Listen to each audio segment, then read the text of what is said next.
Servos de Deus, a buzina tocai, Jesus em breve virá.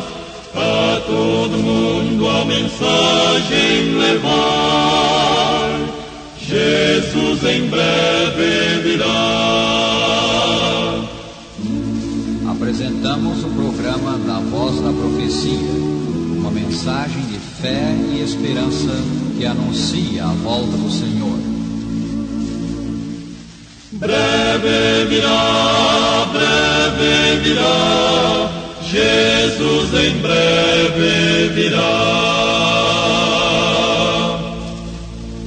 Voltando aos receptores dos nossos amigos, convidamos-los para partilhar conosco a inspiração da música e palestra deste novo programa.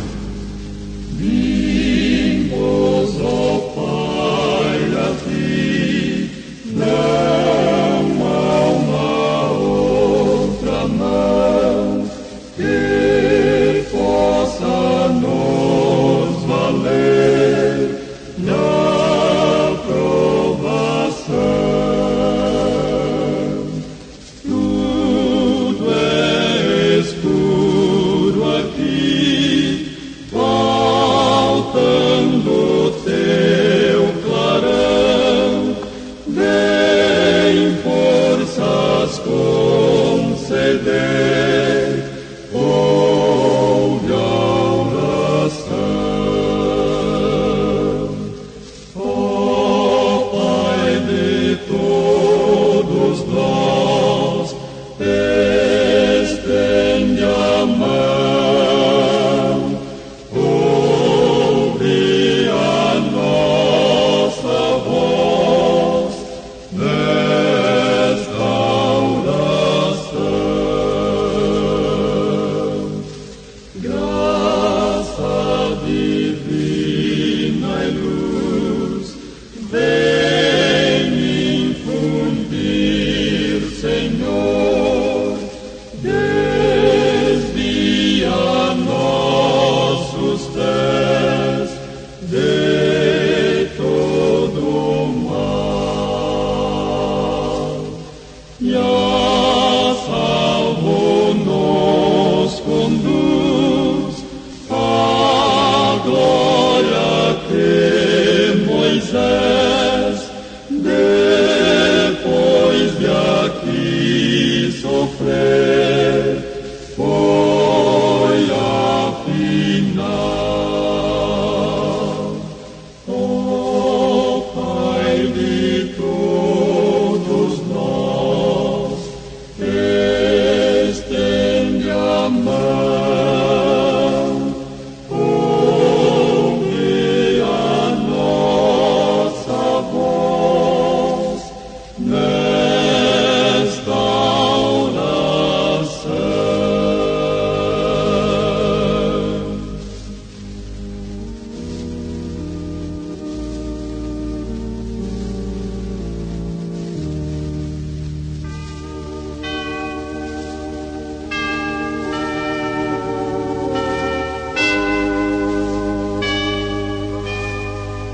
Pai nosso que estás no céu, santificado seja o teu nome. Venha o teu reino. Seja feita a tua vontade, assim na terra como no céu. O pão nosso de cada dia nos dá hoje, e perdoa-nos as nossas dívidas, assim como nós perdoamos aos nossos devedores. Não nos deixes cair em tentação, mas livra-nos do mal. Porque teu é o reino, e o poder, e a glória, para sempre.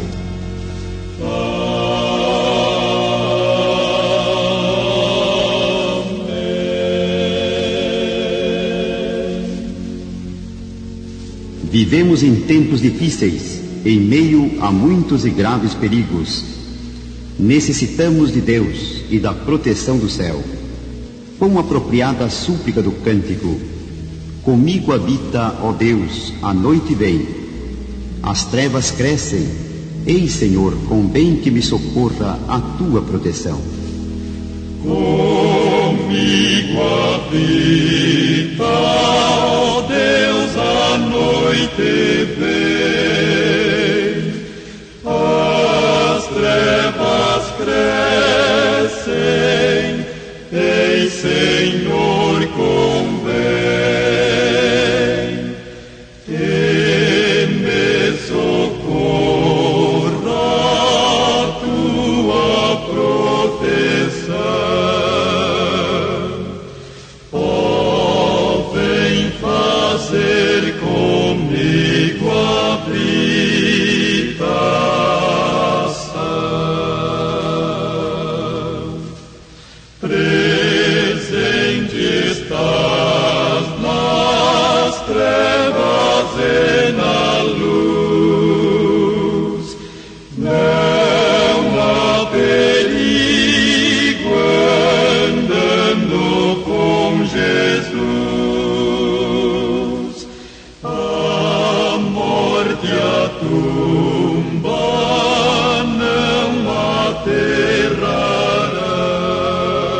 Deus reina e é poderoso para guardar do mal o que nele põe a confiança.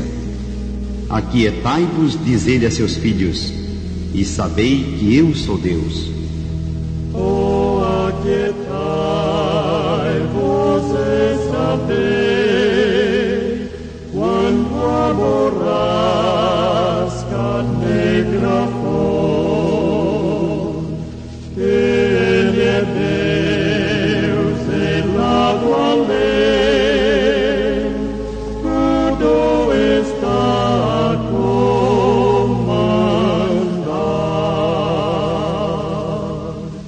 Oh, aquietai-vos e sabei, que Ele é Deus, que Ele é Deus.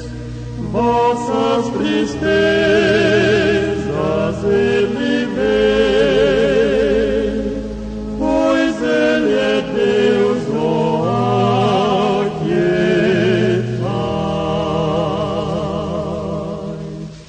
Em meio a forte temporal,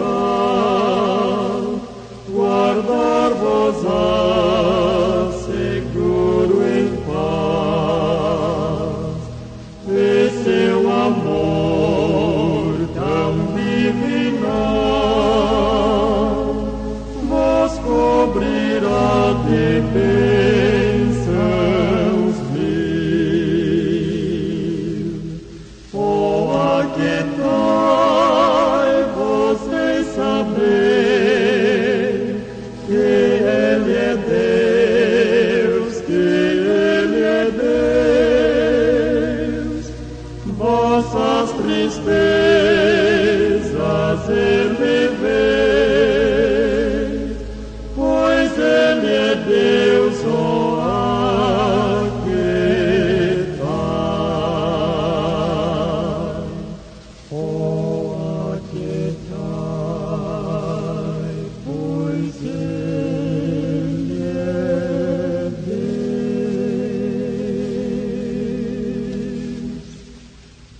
Convosco agora Roberto Rabelo, com sua palestra, hoje intitulada A Firme Esperança do Reino.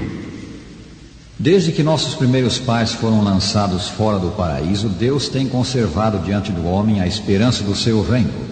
O bem perdido no princípio pelo pecado, o mundo de ventura em que Deus pôs o homem, deverá ser restaurado. O profeta Miqueias declara: A ti, ó torre do rebanho, a ti virá o primeiro domínio. Miqueias 4, versículo 8. O reino de Deus é o clímax das 4 grandes linhas proféticas que encontramos no livro de Daniel. Na primeira delas, contida no capítulo 2 do livro, o profeta focaliza os aspectos políticos da história e prediz o surgimento e queda de 4 notáveis impérios. Esse esboço profético da história baseou-se na estátua de homem que o rei Nabucodonosor, de Babilônia, viu em sonho ao desejar conhecer o futuro. A cabeça da estátua era de ouro e representava o próprio reino de Babilônia. Descrevendo o sonho a Nabucodonosor e interpretando-o em sua presença, Daniel disse: Tu, ó rei, rei de reis, a quem o Deus do céu conferiu o reino, o poder, a força e a glória, tu és a cabeça de ouro. Daniel 2, 37 e 38. A fase babilônica da história coberta por esta profecia foi uma admirável civilização da antiguidade, verdadeira idade áurea. E a cidade de Babilônia foi o digno centro dessa civilização. Babilônia brilhou por sua cultura, magnificência e riqueza. No 5º século a.C., o poeta Ésquilo da Grécia referiu-se a ela como abundando em ouro. E Heródoto, o pai da história, maravilhou-se da profusão de ouro que ornamentava o santuário de Bel-Marduk. O peito e braços da estátua eram de prata e, segundo o profeta, representavam uma nova fase da história. Depois de ti, disse Daniel a Nabucodonosor, se levantará outro reino inferior ao teu. Daniel 2:39. Babilônia caiu em 539 a.C., vencida pelos Medo-Persas. A Medo-Pérsia, inferior à Babilônia em magnificência, destacou-se por sua riqueza. As Escrituras falam de um de seus reis como cumulado de grandes riquezas mais do que todos, e a moeda do reino era a prata. Assim foi a Medo-Pérsia apropriadamente simbolizada pela prata do peito e braços da estátua. O seguinte metal era o cobre ou bronze do ventre e coxas da estátua e representava a terceira grande fase da história a partir de Babilônia. O profeta afirmou: levantar-se-á um terceiro reino de bronze, o qual terá domínio sobre toda a terra. Daniel 2:39. Esse terceiro reino foi a Grécia. Os gregos eram conhecidos pela sua armadura de bronze. Comandados por Alexandre Magno, esmagaram os persas na Batalha de Arbelas em 331 a.C., e a Grécia tornou-se senhora do mundo. Alexandre sonhou com a união do Oriente e Ocidente cimentada pela cultura grega. Mas o império que conquistou, após sua morte prematura, dividiu-se e enfraqueceu. E em 168 a.C. foi conquistado pelos romanos. A quarta grande divisão da história foi representada pelo ferro das pernas da estátua. Essa divisão foi o Império Romano. Durante 5 longos séculos, Roma governou com mão de ferro, impondo a paz romana desde o norte da África até o Báltico e do Golfo Pérsico às Ilhas Britânicas. Ao descrever a estátua simbólica, Daniel diz que os pés da mesma eram constituídos de uma mistura de ferro e barro. Interpretando isso, disse ele ao rei: quanto ao que visse dos pés e dos dedos em parte de barro de oleiro e em parte de ferro, será isso um reino dividido. Roma não seria seguida de outro império universal. Ela se dividiria. De 350 a 476 Anno Domini, o Império Romano fracionou-se em 10 divisões, tantas quantas são os dedos dos pés: anglo-saxões, francos, alemanos, suevos, visigodos, ostrogodos, vândalos, burgundos, lombardos, érulos. As divisões de Roma não seriam jamais politicamente unificadas. Não se levantaria outro império universal, pois Daniel diz mais: quanto ao que visse do ferro misturado com barro de lodo, misturar-se-ão mediante casamento, mas não se ligarão um a outro, assim como o ferro não se mistura com o barro. Carlos Magno tentou unir os fragmentos de Roma no século IX. Para isso, fez-se coroar imperador em Roma. A obra de sua vida, porém, foi desfeita pela sua morte. Carlos V e Luís XIV também sonharam com a conquista da Europa. Ao raiar o século XIX, pareceu por algum tempo que Napoleão Bonaparte atingiria esse alvo. Após conquistar numerosos países da Europa, ele nomeou membros de sua família para os governar. Ainda para consolidar conquistas, Napoleão anulou seu casamento com Josefina, sob o pretexto de não ter sido o mesmo solenizado por um sacerdote, e casou-se com a arquiduquesa Maria Luísa da Áustria. Mas aos golpes de Trafalgar, da fracassada campanha da Rússia, da derrota de Leipzig e de Waterloo, o seu império se desintegrou. Na primeira metade do século XX, um outro remanescente de Roma, a Alemanha, por 2 vezes teve a seus pés quase toda a Europa. Como nos outros casos, porém, o fim de todo o gigantesco esforço foi o fracasso, e continua de pé a palavra profética: não se ligarão um a outro. Esse seria o curso dos acontecimentos no cenário político do mundo segundo a profecia. 4 grandes impérios universais surgiriam sucessivamente, e então o último deles se dividiria para jamais se unir. A história responde com Babilônia, Medo-Pérsia, Grécia e Roma. Responde com as divisões de Roma e com a independência destas até o dia de hoje. Tal como foi predito pelo porta-voz do céu, assim tem sido. E assim se demonstra a verdade das Escrituras que dizem: eu sou Deus e não há outro, que desde o princípio anuncia o que há de acontecer, e desde a antiguidade as coisas que ainda não sucederam. Isaías 46, versículos 9 e 10. Removendo o véu do que para nós ainda é o futuro, Daniel diz: mas nos dias desses reis, o Deus do céu suscitará um reino que não será jamais destruído. Este reino não passará a outro povo. Esmiuçará e consumirá todos estes reinos, mas ele mesmo subsistirá para sempre. Daniel 2:44. O reino aqui anunciado é o reino de Deus. Após os 4 impérios terrenos, após as divisões de Roma, o reino de Deus será suscitado. A sua vinda é o grande epílogo da história. A declaração do profeta revela primeiro que o reino para o qual caminhamos virá por ato sobrenatural de Deus. O Deus do céu suscitará um reino. Os outros reinos surgiram pela ação do homem. Este virá pela ação de Deus. Em segundo lugar, o reino de Deus substituirá os reinos do mundo. Não virá pela gradual melhoria do presente mundo. O mundo como conhecemos, mundo de pecado, será destruído, e no seu lugar surgirá o reino celeste. A profecia diz, falando do reino por vir, esmiuçará e consumirá todos esses reinos. Em terceiro lugar, o reino de Deus será eterno.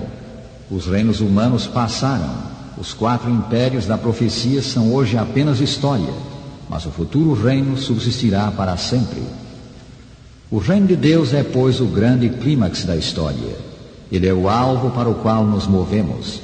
É a esperança do homem, e uma firme, segura esperança. Foi Daniel mesmo que disse: o grande Deus fez saber ao rei o que há de ser futuramente. Certo é o sonho, e fiel a sua interpretação. Daniel 2:45. A base da esperança é a palavra de Deus que não falha.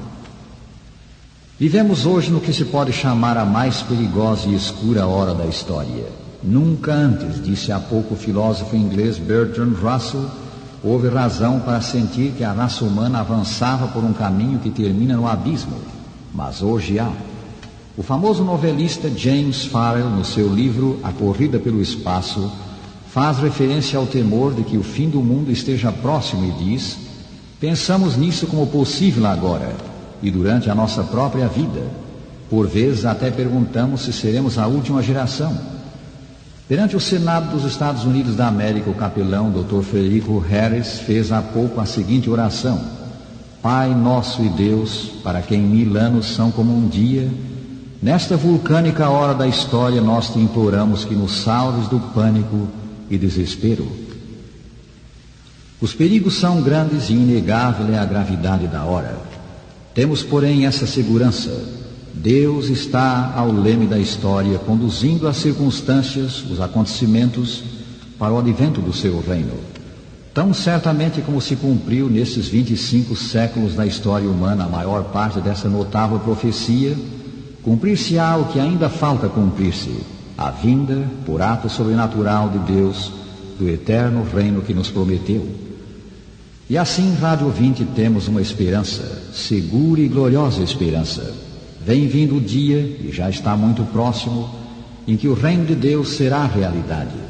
A era do pecado vai passar. O amor, a justiça, a retidão vão reinar para sempre. Voltarão a existir as condições ideais do princípio. O vindouro reino será dado ao povo dos santos do Altíssimo. Faze-te parte deste povo. Faze-te um filho de Deus, aceitando o Salvador que o céu nos deu, o Senhor Jesus Cristo, e regozija-te na grande esperança cristã. Como a voz doce de anjo, novos ensinos a dar, vem a esperança bondosa, meu coração confortar. Suste que as sombras esvaeçam, até a tormenta passar. Eis que amanhã o sol brilha, vai logo a chuva passar.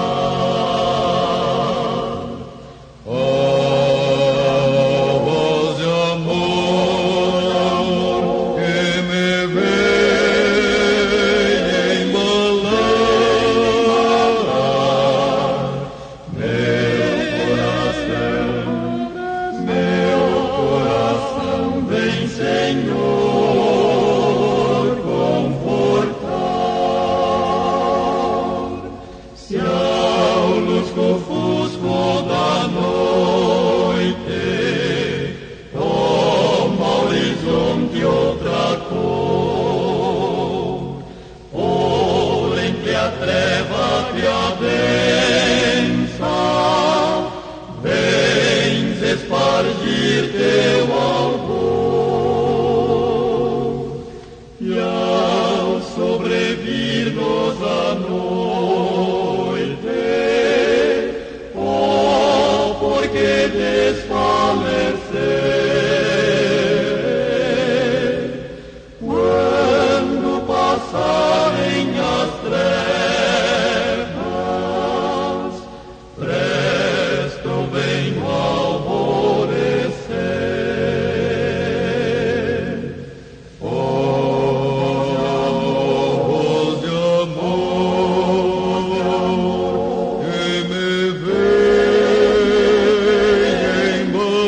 E agora, despedindo-nos, dizemos: o Senhor te abençoe e te guarde.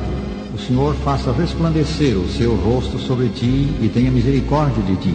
O Senhor sobre ti levante o seu rosto e te dê a paz.